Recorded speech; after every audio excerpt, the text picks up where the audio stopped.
Sinners is the new film from Ryan Coogler, and it might just be his best one yet.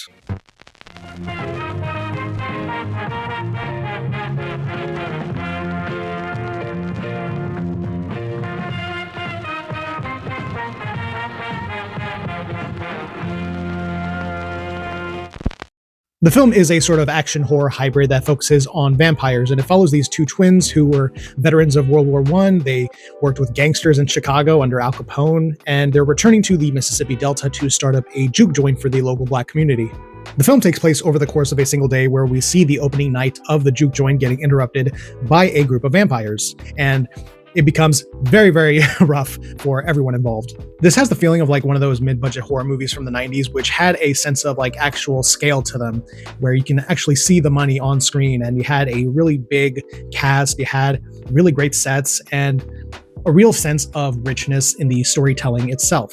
This is the kind of movie that is just chock full of big ideas at every turn, with little details that you can just kind of pick apart for hours on end, and entire sequences that are just full of this really kind of loaded imagery that touches on so many ideas, like the sort of thin line between cultural celebration and cultural appropriation, or the relationship between music and the community, or the resilience that goes into surviving the Jim Crow South, among many, many other things that you can go on for a long time about.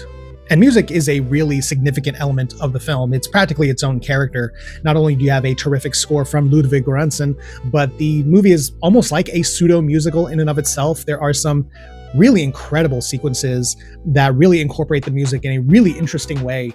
And there's like one specific sequence in particular that I think is like absolutely breathtaking to see. It's done in a oneer, but that in and of itself isn't that impressive or interesting. It's the details that are woven within that shot, the way it sort of incorporates different time periods, the way it kind of remixes soundscapes and visuals. That is just, it's a lot to take in, but it is just a sign that you're under the hands of someone who really knows what they're doing and has a lot to say.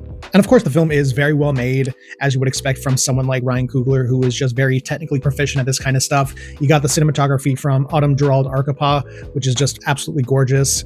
I love the way it uses like the really wide frame. I didn't get to see it in IMAX, where you could actually see the image expand to full frame, but I'm sure that would have been just amazing to experience. If you do have that available near you, I would definitely recommend splurging a bit to check that out.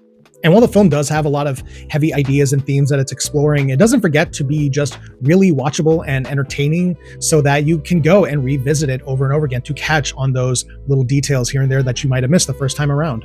Even as someone who had a lot of high expectations, because I've been a fan of Ryan Coogler's work since the very beginning with Fruitvale Station, I've been really enamored with his work and his style and the way he approaches a lot of things. And even with those expectations, I was still really impressed with the movie. So it's definitely a high recommendation for me. And I would urge you to see this on the big screen, because it's definitely worth it. So those are my thoughts on Sinners. If you've seen the film, feel free to let me know what you thought in the comments.